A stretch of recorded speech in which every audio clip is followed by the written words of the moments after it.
Good morning, friends. It's WKRK 105.5 FM, 1320 AM, cable TV channel 25, and worldwide at country.am. Also, you can pick us up on Amazon, the Alexa system there, the smart speaker, or Google Home.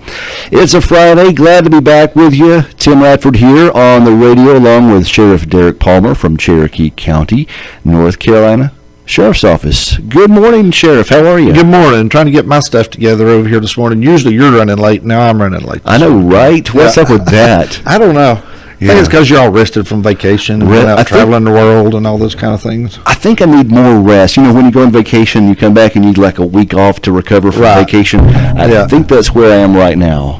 Well, I think you need a pre-vacation, a vacation, and a post-vacation. A 3-week. I'm all for that. Yeah, I think that works the best to do it that way. Yes, but it is nice to be back. And Cindy said that I need to bring that sloth back. Yeah, you needed to bring that back. She said that's what she wanted for Christmas. So. That would have been a great Christmas present. I need to find out because that would be a nice little pet. Right. I was telling Derek off air that one of them hung on my shoulder like a little baby just taking a nap for about 20 minutes or so.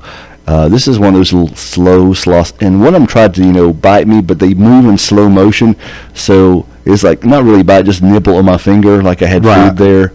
And by the time it got to my hand was like far away from it. They're just so slow motion. Yeah. But the one on my shoulder I'd walked out to the cage, and he just reached up and grabbed the top cage, and with his 2 little fingernails on each paw, and just climbed up and went to sleep upside down. They're so cute. Well, I tell you, I've been all over the Caribbean, kind of that Mesoamerica, Central America kind of thing, and that's my favorite part of the world, other than here, other than the mountains. That's where I like to be, and so I've never been to Panama, but I'd like to travel down there. I'd like to try that out. It's an interesting place. It's a beautiful country, and the place I visited is one of the mountains there near a volcano, and the temperature year-round is about 75 to 77 for a high every day of the year, and the overnight low around 65 to 70. That sounds perfect. So it's like there's no heating and air conditioning necessary. You just open your windows, and it feels great year-round. Right. So I love that part of the weather. You could have a swimming pool and have it heated year-round. Well, when are we buying a house?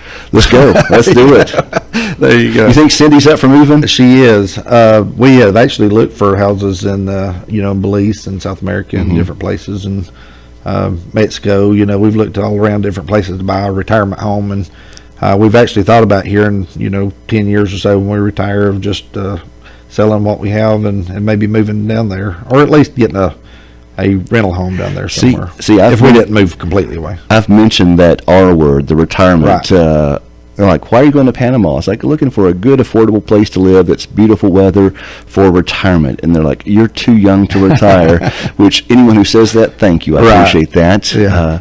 To be honest with you, I really doubt that we would ever completely move away from Cherokee County. I mean, we've been here our entire lives, and we love this place. I love it here, too. And so I really doubt that we'd ever completely sell out and move. But once we retire, if we can afford it, we are looking at somewhere like that to have a rental home that we could use part-time and rent out the rest of the time. So maybe we go into business together and buy some rental homes or something. Absolutely. Let's go for it. There you go. But it was interesting because it is a Spanish-speaking country. My Spanish is not the best in the world, but I went down there, and this one town is filled with a lot of what's called expats, right? Folks from America that live there. So there's a great English-speaking community there. So everyone's so nice down there, but everyone is also a very bad driver. Everyone is a bad driver. And to move from the States to follow our rules here, you have to learn to be a bad driver. I told somebody a while back that I have been in all kind of dangerous things in my life. I was on the SWAT team and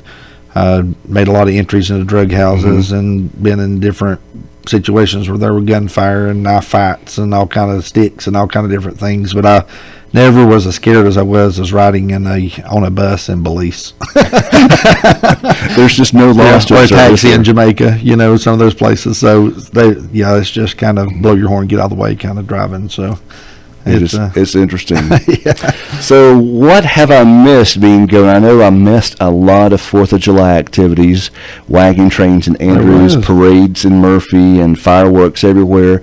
So have you had a busy week this I'm week going to at the tell sheriff's you, office? I started I don't remember what the dates was. I think it was the end of June, 1st of July, the weekend before the 4th of July, last weekend. Mm-hmm. I started Friday evening and going out and working every night, and Saturday night, and I was out Sunday night, and basically every night up until the 5th, and was out working every night trying to help out, because 4th of July is always busy. It's Right. The weekends are always busy, a lot of traffic, a lot of things happening. And I will tell you, this was probably the quiet. I used the Q word. I shouldn't use that word. The calmest. The calmest. The calmest 4th of July weekend prior to the 4th of July and leading up to the 4th, and even the night of the fireworks. It was very calm, and there was not a whole lot going on. People were behaving themselves, and Very good. and it was just a good 4th of July. It was just good for our community. And we did have some calls during that time, and some things that was happening, but it was nothing out of the ordinary, nothing, that we would not expect on a normal night. But, typically when you have those holidays and people are coming out and they're gathering in one location and all that, and Murphy and Andrews, and you have those groups of people gathering, typically you have fights and problems and drinking and drugs and all the things that come along with that. But we just didn't have that this year, and I'm just glad. I'm glad we got through it, and, Wonderful. and everybody just kind of celebrated and had a good time this 4th of July. I hear it too. I'm trying to figure out what that noise is. I don't know. Oh, well. I don't know if our listeners hear. I hear a weird humming Kind of a humming sound. sound, yeah. So, all right, we'll just continue our show and pretend like I there's no think humming Tim got sound. distracted there for a minute. I did. Yeah. But but like I say, the 4th of July was very good, and we didn't have any real major events or things that went on. So that was a blessing to us, and it's a blessing to our community that we didn't have any real law enforcement issues. Well, very good. Let's see. Weather-wise, while I was gone, I noticed we had no warnings or watches issued for our areas. When you left, it's like all the storms left too. and it was been pretty and sunny, and we've had a couple of rain showers, a couple of little minor things, but all the major storms left and everything was gone. And then you came back last night, correct? Looks what happened last night. And a storm came back last night, so I saw lightning hit the tree next to my house, Yeah. and luckily nothing happened. But I was like, "Ooh, lightning!" so we must have some correlation here between Tim and the storms in the I'm area. I'm thinking not so. sure what. I'm usually afraid to go out of town on vacation because usually what happens the day I go out of town, the station goes off the air. Right. So something happens, lightning hits the transmitter or something, but I still have to risk it though. And even though I go out of town, I still have severe weather coverage to do while I'm away. Right. And I Jennifer or whoever calls me to go on the air, and I patch her through. So I'm never truly away. I still got to monitor the area, and of course we have missing pets go missing while I'm going too. So I Right. have to take care of all that on Facebook. So, but it was a nice getaway. I went zip lining through rainforest, and that was a lot of fun. That took was. a couple of hours to do that, and you kind of realize how much you weigh when you're trying to get on the zip line cables. When you and have to jump up to get on them. Yeah. We did that last summer, and it was either Honduras or Belize one. I don't remember which country we were in, but I felt your pain on that because my kids and everybody was jumping up on the zip line, and zoom, they was going off, and it took me like 4 tries to get up there, and I was out of breath. And Was that your first time ziplining? It was to the jungle. This was my first time ziplining too, and then they show that video afterwards of everybody, Right. And all the younger folks, the lighter weight folks, made it look so easy on the video. It's Yeah. like they're sitting there posing. I'm sitting here just trying to hold myself up, hanging upside down, one leg up in there. So like, what in the world was I thinking? But it was a good time. But I Right. got in last night and just crashed for the night and thought, I'm just looking forward to going back to work tomorrow because I do love my job here. Right. And Yeah. it just, even though sometimes doing your job, you still have to have vacation. You do. You Even still have if to get away. Just a change Yeah. of scenery. Right. Yeah, you do have to get away and get away from things just a little bit. But Yeah, it just good just to get away, like you say, from the cell phones and the internet and sometimes and all those kind of good things. And I know that, with both of our careers, sometimes you have to stay connected. You can't just totally disconnect. You have to at least check on things every now and then, make sure, the radio station's not burned down while you're gone and that kind of stuff, So, well, I had no cell phone service down there because my phone doesn't work in another country. I did have reliable internet service, so I could still stay connected. And I was thinking about, should I put Derek as a page administrator for WKRK? Yes, you need to do that. Or Robin, maybe, or Teresa. Let them just handle that while I'm gone for emergencies. That's been my goal in life, is get to run the radio station. Yes. All right. You should have just let me handle it while you're gone. Well, it'll be done after the broadcast. So, but yeah, glad to be back today. Right. And for the 4th of July, I have an official measurement, because my brother, he stocks Ingles and Walmarts with Pepsis, and he says the folks from out of town are really, really here this week.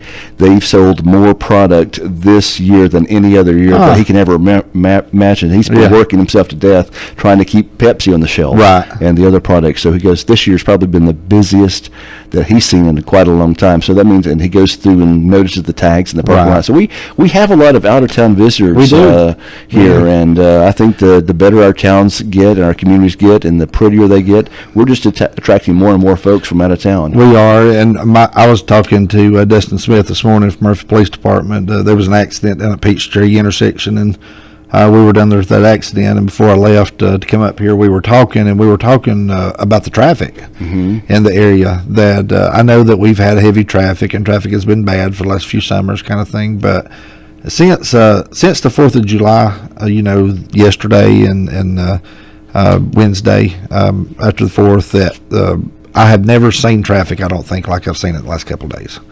It's just been crazy. I mean, just normal places where you get out fairly easy, having to sit for several minutes before you can get out, and even east of the casino on up toward the Andrews area, we're seeing all kind of things up there as far as having a hard time getting traffic out, a lot of cars and that kind of stuff. So our entire area is busy, and I know that through talking to people and people we encounter, people love to come to Cherokee County just to vacation, just to visit. It's kind of strange for us because we want to go to the beach, or we want to go to South America, or we want to go somewhere to vacation, but people all over the world want to come to Cherokee County to vacation. And it's a beautiful area, and I just love living here. And I saw someone posting on our Facebook, Sarah Williamson says, we moved here as our retirement choice for a good reason. So it is a lovely place, and I love these mountains that we call home. I tell you what was funny, though. I had some folks that I was talking to that was here vacationing, visiting from California.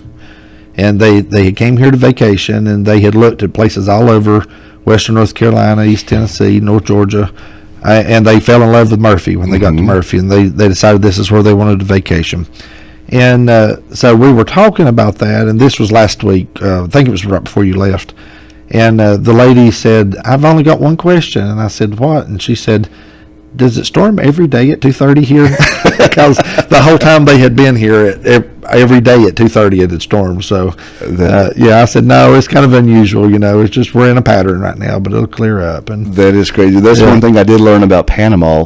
They have a rainy season and a dry season. So it rains every day about the same time during the rainy season, and then it goes away. In the dry season, it doesn't rain for 6 months. So it is very predictable weather there. And I was like, well, do you guys have like the weather channel down here, or the radio stations do a weather forecast? And they said you can pretty much record the same thing and just play it for the rest of the year, and it's accurate. Unless a hurricane comes through or something different. They're below a hurricane belt. That's another good selling point. They don't have any hurricanes down there. So another good reason to consider those a retirement home. It really is. Yeah, I'm doing my research there you go. For when I retire in 3 months. Well, I have a feeling, though, if we were to buy a rental home down there to rent when we weren't vacationing, we may not ever get it rented because we may always be doing a vacation. That's right. Yeah. But I think of course, the worst part of traveling is the airport. And especially Atlanta. I love to travel, but it takes so long, and there's so many people. That is such a busy airport. It is. But when you land in Panama, and I flew to Panama City, and then from there to the David Airport, which was about 45 minutes flying or 6 hours driving. Right. I'll tell you what was real interesting. You know, Tim West from Andrews, he is a Delta pilot, and we were able to go down with him several weeks ago to the Delta Center down in Atlanta. It's amazing, and isn't it? tour it and see kind of everything that goes on behind the scenes and those type of things, and their their control places and their flight simulators and all those kind of things. And it's just amazing that the operation they have to keep that hub in Atlanta going and to keep it's just mind-boggling at all the things they have down there. Yeah, those flight simulators are not cheap, and they have buildings full of simulators just to train pilots. He trains pilots now, doesn't he? Yeah, he's an instructor. He trains Delta pilots. Well, and that it's amazing though with those simulators and stuff how realistic they are. And when you're in those and you're watching them, it's just like you're really flying. It's like you're really in the cockpit. It's just amazing how realistic they are. I think when I test drove it, I was flying over New York City, and that was just strange. Right. Yeah. but it did look so real. It did. And but it's just amazing at the operation, though. I mean, as far as the folks that's dedicated. You talked about weather. That's just there to give the pilots instructions on weather, on where they're flying and what the conditions are and temperatures and weather conditions and all that. And other people that's in those control centers that helps them with medical needs or, just all kind of different things that you don't think about when you buy your ticket and board a plane of what's actually going on behind the scenes down there. It's just amazing to me. I asked him how many people work there for Delta, and he told me. I was like, wow. Right. And that was just there in the Atlanta Operations Center. Right. Just a floor full of people answering phone calls and things and taking care of all the pilots. But if you look up in the air at any given time, you're probably going to see an airplane or two flying across. But our skies have gotten so busy with all these different flights now. And I tell you, it's an interesting thing. A lot of people that may not know it exists, but you can go to flightaware.com and you can watch track planes and watch the planes fly across. And a lot of times I'll go out if I've got time of a night. I may take my laptop out on the back porch and just sit there and put on flightaware.com, and I see airplanes flying over, and you can go on your map and see what's flying over your area, and you can actually click on them and see where they're going and where they're from, what altitude they're flying, speeds, all those kind of things. And it's just amazing their technology today, what it allows us to do. For fun, sometimes if you have an iPhone, you can ask Siri what's above me right now, and it will tell you all the flights that are above you. That. No. And I'll just be sitting on my porch looking up and seeing all these things. Like, what is that plane? And it will just tell you everything, which to me it seems kind of dangerous to know what planes are above me. But it's just the technology there is amazing, and it's changing so rapidly. Even in the airplane entertainment center, now we have charging ports for our phones, and I remember back when I first started flying, you watched the same movie everybody else watched on the screens, but now you can choose your own movies. But it's just a fun experience, and it's nice to get away and come back and just be recharged So no more scams involving Joe Wood and trying to claim to be him. Not that I know of. Nobody has made any more scams this week, but that's always something we try to keep track of, and we kind of apologize to our folks a little bit because we do get off topic sometimes. I get off on tangents, but getting back to law enforcement issues and things that's going on in the county, we do have a lot of scams that do occur from time to time. We need to be vigilant about those, and again, I just want to recap that just a little bit so people that may not have heard last week's show. Really, if people are trying to offer you something for free, typically it's not for free. And I always made my kids, every time they were want to download something off the internet or a game or whatever, and they'd say it's free, I would always make them say, now what's for free? All right, Dad, nothing's for free. Nothing's for free. Right. Yeah, no. It's still going to be true. Yeah. It's not. So what we understand is with this type of scams that's going on, they impersonating law enforcement officers and using those type of spoofing sites to try to get numbers to show up the sheriff's office number. And they may tell the people they're a certain officer or that they're someone with the sheriff's office and that someone needs bail or bond or try to extort money out of them or try to say that they owe money to somebody, in a case they're working kind of thing, and try to make them pay money. So, to understand that's not the way law enforcement operates, that's not the way sheriff's office operates. Nobody's going to be calling you and demanding money. If we're going to have a conversation with you where there's some type of investigation going on, we're going to schedule a time to meet with you and talk with you about the investigation. Nobody's going to demand money from you. But the same thing goes on, with the IRS scams and the lotteries from overseas and all kind of different things that people try to get people convinced that they're either in trouble and they're going to be in trouble if they don't pay money, or they're getting a big winning for free, Right. and that all it takes is a registration fee, or give me $500 to do the paperwork or whatever. They're preying on people's emotions, whether it be fear of getting in trouble, being put in jail, or from the IRS standpoint, getting in trouble with the government there.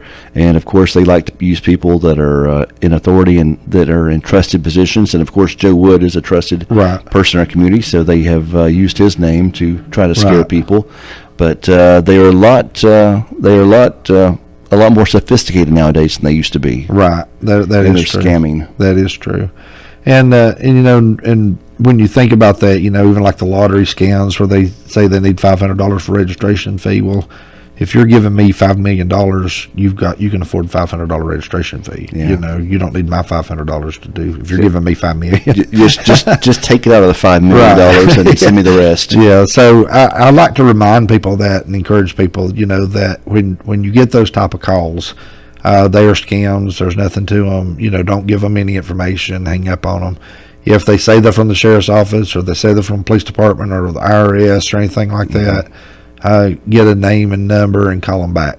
Call the company back. If they say they're IRS in Charlotte, get the number for Charlotte. Call back and ask for that person. Don't give them information over the phone. So, and folks, just because your caller ID may show that this is Cherokee County Sheriff's Office 837-2589 does not necessarily mean they're calling from the sheriff's office.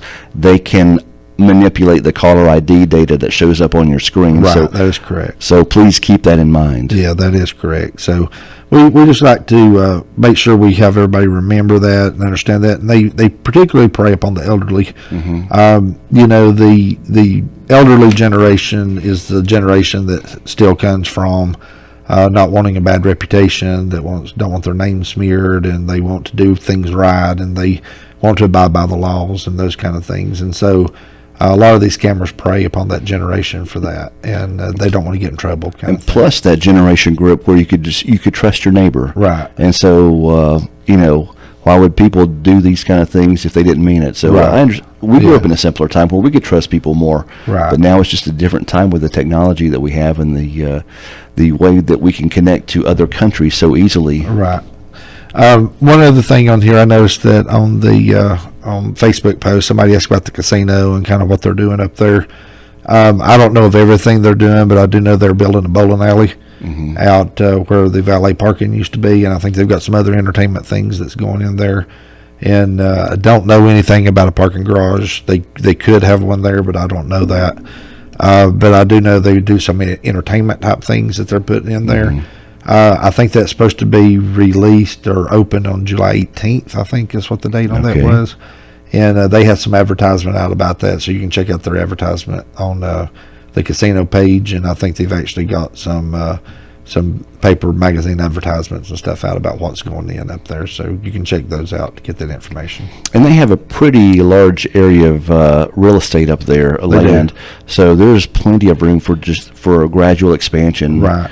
And there's several hundred acres behind it too that joins that is a trusted land, Indian land, and so they can actually expand all the way out for several hundreds of acres. So as they grow and get bigger, I'm sure they will build more things and expand out and do different things up there. So people are already from other states coming here and just treating that as a destination. As they continue growing, it'll just be and even. I think the original.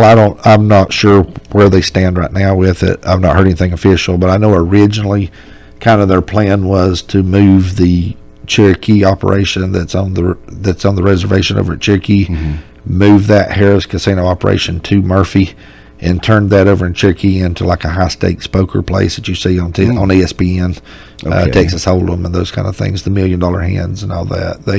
That's kind of what they wanted to turn into Cherokee, and then move that other operation to Murphy.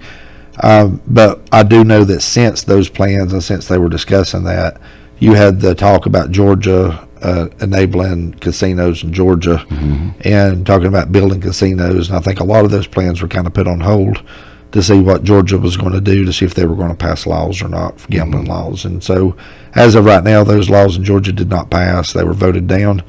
I don't know quite where that leaves our casinos as far as what they're going to do as far as expansions. But I do know that was a concern of theirs, and they kind of backed off a little bit when Georgia started talking about those things. And so how that's all playing out now, I really don't know. I've not talked to anybody in the last several months about that. But I do know that was kind of the original plan that they were looking at. So hopefully, if Georgia's not going to be able, hopefully they'll continue to move those top operations out here and have more employment and opportunities and those type of things. All right, I see our time is getting away from us really quickly. While we're on Facebook Live, I just want to take a moment here from all of us here at WKRK, because we realize that Dr. Homer Wilson may have family that may not be able to make it in for the funeral, but Dr. Homer Wilson had a program on WKRK since 1958, August of 1958, and until his health got to be an issue.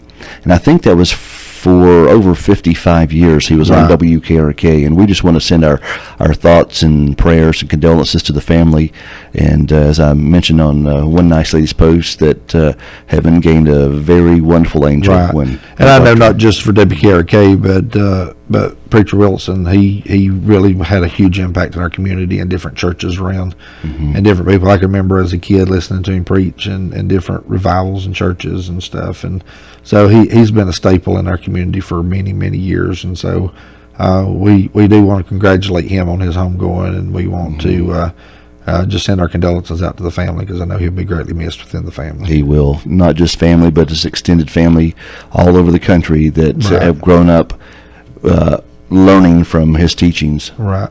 And he has taught a lot of people. He absolutely has. Yeah. All right, Sheriff, anything else you want to mention before we close out our show?